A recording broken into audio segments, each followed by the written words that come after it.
avec Annick Lemay, qui est coach holistique, qui nous a parlé, entre autres, dans les dernières semaines de cartes du ciel, de signes astrologiques, et on va continuer de parler de ça aujourd'hui. On va encore approfondir le sujet. Salut Annick, ça va bien? Oui, ça va super bien, et toi? Ben oui, on va parler, oui, de la carte du ciel, mais comment s'en servir comme outil de développement? On peut peut-être faire juste un petit survol pour ceux qui n'ont pas pris nos 2 dernières chroniques, qui ne savent pas c'est quoi une carte du ciel. Oui. Là. Oui. C'est quoi cette affaire-là? Oui, une carte du ciel, en fait, c'est comment les planètes étaient positionnées dans le ciel à ta naissance. Okay? Et ce que ça nous donne, dans le fond, ça nous donne toutes tes prédispositions à ta naissance, l'énergie que tu portes dans différents domaines de ta vie et aussi tout ton potentiel à ta naissance que tu peux développer plus ou moins selon ton propre libre arbitre, je vais dire ça comme ça. Ouais. Quand on dit, bâton, moi je suis une balance, une taureau, donc ça c'est notre soleil à notre naissance était sous le signe, par exemple, de la balance. C'est le plus important. Oui, l'ascendant qui est un peu comme le costume qu'on porte dans la société, le chemin qu'on va marcher tout au long de notre vie, et la lune, entre autres, qui est tout notre monde émotionnel, ce qu'on a besoin pour se sentir nourri et en sécurité. Et là, après ça, il y a un paquet d'autres planètes qui nous parlent de différentes parties de nous. Oui, parce que la semaine passée, le premier qu'on a vu, c'est le soleil, c'est le plus important, le signe astrologique en tant que tel, comme les gens le connaissent ou qu'on voit dans les horoscopes, les affaires comme ça. Et là, on est allé un peu plus loin en parlant justement de la lune et de notre ascendant. Oui. Et là, on va voir avec toi comment on peut s'en servir comme outil de développement. Parce que dans le fond, ça nous donne des détails sur notre personnalité dans un sens. En fait, ça nous donne des détails sur tout ce qu'on porte comme énergie. Fait que donc, ce que ça veut dire, c'est que quand, tu sais, je te donne un exemple. Moi, j'ai fait une rencontre avec une adolescente dans les dernières semaines. C'est vraiment une adolescente qui cherchait beaucoup. Et donc, tu vas me dire, les ados, ça se cherche tout le temps. Mais elle avait vraiment tu sais, il y avait vraiment des choses difficiles, même qu'elle vivait à l'école, etc. Et bon, je l'avais rencontrée 2-3 rencontres toute seule avec elle. Et là, avec l'accord de sa mère, évidemment, elle était intéressée de toute façon. Parce que les ados aujourd'hui sont beaucoup plus ouverts à tout ce genre de nouvelles façons. Pas nouvelles, mais en tout cas, cette énergie-là, je vais dire ça comme ça. Et donc, on a fait sa carte du ciel. Je me suis assise avec elle et je lui ai vraiment parlé un peu de quelle énergie elle porte, comment elle peut l'utiliser. Parce que dans une carte du ciel, on a des planètes, mais on a aussi des maisons astrologiques. Les maisons, c'est des domaines de vie. Tu sais, si toi, ton soleil, mettons, il est en Verseau, mais c'est dans la maison de la carrière, qui nous parle de la carrière, bien, ça nous dit que pour exprimer vraiment ton essence, ton identité, ça va se faire beaucoup à travers ton travail, ta carrière, la reconnaissance publique. Donc, dans ce domaine-là, c'est là que tu vas être au mieux pour activer cette énergie-là.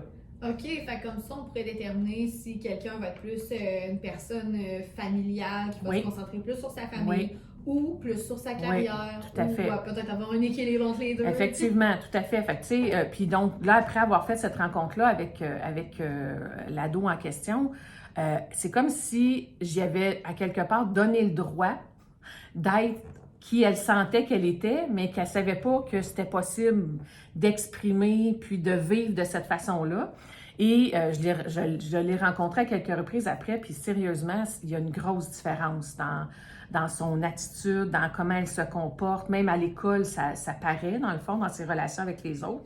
Donc, tout ça pour dire que, tu sais, la carte du ciel, c'est un outil qu'on peut utiliser, dans le fond, comme on va faire une thérapie, comme on va faire, tu sais, un autre démarche pour se connaître davantage, dans le fond. Parce qu'après, ça nous permet de nous poser les questions. Est-ce que je suis vraiment comme ça? Oui, est-ce que ce que ça me dit, c'est vrai, dans le fond? Oui, puis c'est si je me sens comme ça, OK, mais là, j'ai comme une explication, je comprends un peu plus qui je suis, qu'est-ce que je porte, parce que souvent, tu sais, qu'on soit à l'aise ou pas avec l'astrologie, on porte quand même ces énergies-là.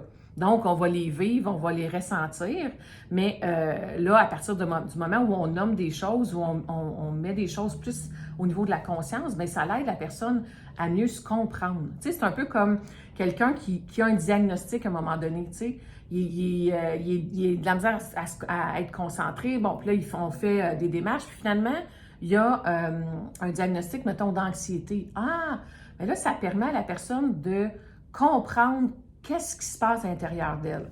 Fait que donc, la carte du ciel, c'est comme un autre outil. Évidemment, c'est pas scientifique, pas de la médecine, mais c'est un autre outil qui peut nous permettre de mieux se connaître. Tu sais, ça peut nous donner des indices sur notre métier, sur qu'est-ce qu'on pourrait, où on serait le mieux ou dans quel type d'énergie. Bien, c'est ça, tu disais qu'il y a comme plusieurs sphères. Tu sais, on peut voir sont où toutes les planètes, mais c'est quoi, tu parles de carrière, de relation avec autrui? Oui, il y a comment tu peux gagner ta vie, c'est quoi les dons, les talents, les ressources, les compétences que tu peux développer. On peut parler de tout ce qui est l'aspect communication, comment tu entres en communication avec les autres, comment tu vas vouloir qu'on communique avec toi. Tu sais, mettons, l'intellectuel en toi, là, qui est représenté par la planète Mercure, bien, si elle est dans un signe d'eau, qui est un signe d'émotion, bien, l'intello en toi, elle ne va pas capter l'information et communiquer de la même façon que si le Mercure de quelqu'un est dans un signe de feu qui est beaucoup plus, de la drive, beaucoup plus énergique. Donc, la même chose on va parler de ta vie sentimentale, de comment tu tombes en amour, c'est quoi le partenaire idéal au niveau conjugal, par exemple, quelle énergie peut porter. Tu me dire c'est quoi? Ben, tu sais, je me suis dit, là, j'ai pas ta carte entre les mains, mais... mais t'es ascendant Sagittaire, c'est ça, fait qu'il y a probablement que ta maison qui parle de ça est en Gémeaux. Donc, tu sais, ça serait quelqu'un probablement d'ouvert d'esprit, qui les Gémeaux, c'est quel curieux. Ça, les Gémeaux? C'est de la fin mai à peu près, mettons, 3e semaine de mai, 3e semaine de juin, à peu près. OK. Pas grand chum que j'ai eu dans ma vie qui allait leur fête à ce moment-là. Peut-être pour ça que ça n'a pas marché. Mais tu sais, il y a ça, mais il y a plusieurs éléments qu'on combine ensemble, évidemment, pour avoir ça. On peut savoir aussi, tu sais, quand toi, tu as des transformations dans ton monde intérieur, que quand tu veux te comprendre, tu sais, c'est-tu facile pour toi ou pas? Tu sais, si tu as une thérapie à faire, par exemple, quel genre d'outils ça pourrait être les plus appropriés pour toi au niveau de ta carrière, encore une fois, tu sais. Quel type d'énergie tu vas porter. Tu sais, si quelqu'un a une énergie, exemple, de Capricorne dans la maison de sa carrière, bien, c'est des gens qui sont des dirigeants nés, c'est des gens qui aiment ça avoir une structure, qui aiment ça gérer, c'est des gens sur qui on peut compter, c'est comme des gens solides. Mais souvent, ça va faire des bons travailleurs autonomes ou des bons entrepreneurs, tu sais. Donc, fait que, tu sais, il y a plusieurs informations comme ça. Puis comme je dis, tu sais, dans une carte du ciel, en fait, c'est tes prédispositions, c'est ton potentiel. Par contre, je peux pas te savoir comment tu vas le développer. Mais ce que je peux te dire, c'est voici ce que tu portes, voici ce qui serait possible pour toi. Maintenant, c'est à toi, comme individu, de décider qu'est-ce que tu fais avec ça et comment tu utilises, dans le fond, ce que tu as à l'intérieur de toi. Tu sais, mettons que tu es un bon musicien. Toi, là, tu as des talents pour jouer, par exemple, de la guitare électrique, là. Mais ça veut pas dire que tu vas t'en faire ton métier. Ça veut pas dire que tu vas... Mais moi, si je te dis, tu as ça comme potentiel, bien, tu peux le développer ou non.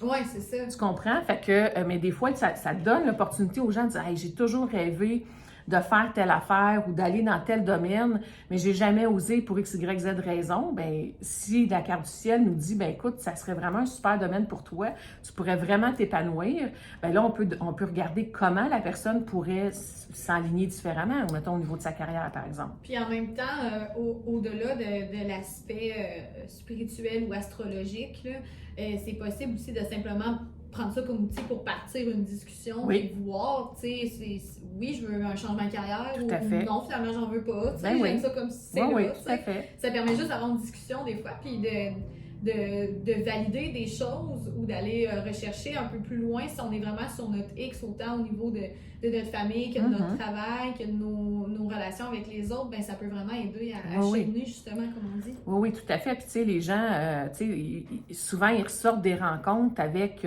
un sentiment un peu comme de clarté, donc. Tu sais, un peu comme si j'avais mis des mots sur des choses qui sentent ou qui ressentent, mais que des fois, sont dans le doute, sont pas certaines, ou bien ils font comme « Ah oui », tu sais. Parce que des fois, on porte une énergie, mettons, on peut être un bélier dans notre soleil, mais pas vraiment exprimer beaucoup cette énergie-là, parce qu'il y a d'autres choses dans notre carte qui nous donnent un petit peu plus de fil à retordre, mettons, pour avoir accès à cette énergie-là.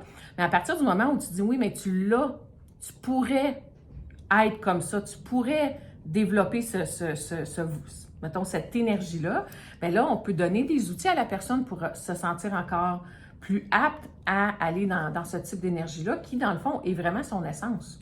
Je pense que la meilleure façon, justement, pour commencer notre développement personnel dans dans cette thématique-là, c'est de faire notre carte du ciel. Oui, c'est un service que tu offres. Oui. Ensuite, on peut en discuter avec toi, analyser tout ça et en jaser. Tout à fait. Comment on fait pour te contacter puis commencer les démarches? Ça me tente de faire ça. Bien, en fait, donc, ça prend date de naissance, évidemment, ton heure de naissance et la ville où tu es né. C'est les 3 informations que j'ai besoin d'avoir. Et tu peux me contacter à annicklemay.com. Donc, Annick, c'est A-N-I-C-K. lemay.com, c'est mon site web. Sinon, sur Facebook, vous pouvez très bien me trouver et sinon m'appeler au 581-372-1479. On a toujours un petit doute quand c'est c'est ça. Numéro. Hey, merci beaucoup, Annick. Merci On se dit à la semaine prochaine. Oui, bye. Salut!